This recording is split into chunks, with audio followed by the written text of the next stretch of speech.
ഗബ്രിക്ക് പ്രേമം തലയ്ക്ക് പിടിച്ച് തുടങ്ങിയോ എന്നൊരു സംശയമുണ്ട്. കാരണം അങ്ങനെയൊരു സംഭവമാണ് ഇന്നത്തെ ലൈവിലുണ്ടായിരുന്നത്.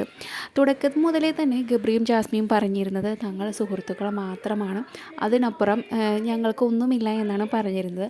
പക്ഷേ ഇന്ന് റോക്കിയും ജാസ്മിനുമായിട്ട് ഇരുന്ന് കുറച്ച് നേരം സംസാരിക്കുന്നുണ്ടായിരുന്നു. ആ സമയത്ത് ഗബ്രി അവിടേക്ക് വന്നു ജാസ്മിനോട് വരാൻ പറഞ്ഞു. പക്ഷേ ആ സമയത്ത് ജാസ്മിൻ പറഞ്ഞു, വെയിറ്റ് ഒരു മിനിറ്റ്, എനിക്ക് കുറച്ച് സംസാരിക്കാനുണ്ട്, ഞാൻ കുറച്ച് കഴിഞ്ഞ് വരാമെന്നാണ് അവിടെ ഗബ്രിയോട് പറഞ്ഞത്.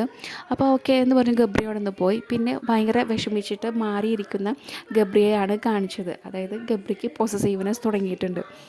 താൻ വിളിച്ചിട്ട് ജാസ്മിൻ തൻ്റെ അടുത്തേക്ക് വന്നില്ല എന്ന വിഷമത്തിൽ പിണങ്ങിപ്പോയിരിക്കുന്ന ഗബ്രിയെയാണ് കണ്ടത്. അപ്പോൾ ഗബ്രിക്ക് ആ ഒരു ഫ്രണ്ട്ഷിപ്പ് മാറി ഇനി ആ പ്രണയം തലയ്ക്ക് പിടിച്ചു തുടങ്ങിയോ എന്നൊരു സംശയമുണ്ട്. അതുകൊണ്ടാണ് ഈ പൊസസീവ്നെസ് ഒക്കെ കൂടി കൂടി വരുന്നത്. ഇത് ഗബ്രിക്ക് തന്നെ പണി കിട്ടാനാണ് ചാൻസ്. അവസാനം ഒരു നല്ല തേപ്പ് കിട്ടാനുള്ള എല്ലാ ചാൻസും കാണുന്നുണ്ട്. ജാസ്മിൻ ചിലപ്പോൾ ഒരു ഗെയിമിൻ്റെ സ്പിരിറ്റിൽ ആയിരിക്കാം ഇതെടുത്തിട്ടുണ്ടാവുക. കൂടാതെ തന്നെ ജാസ്മിൻ പലതവണ പറയുന്നുണ്ട് ഞങ്ങൾ തമ്മിൽ സുഹൃത്തുക്കൾ മാത്രമാണെന്ന്. ഗെയിമിന് വേണ്ടി പ്ലാൻ ചെയ്തതാണെങ്കിൽ ജാസ്മിന് തന്നെ അവസാനം പണി കിട്ടും. നിങ്ങളുടെ അഭിപ്രായം കമൻറ്റായി രേഖപ്പെടുത്തുക. കൂടുതൽ അപ്ഡേറ്റ്സിനായി ഈ ചാനൽ സബ്സ്ക്രൈബ് ചെയ്യാൻ മറക്കല്ലേ.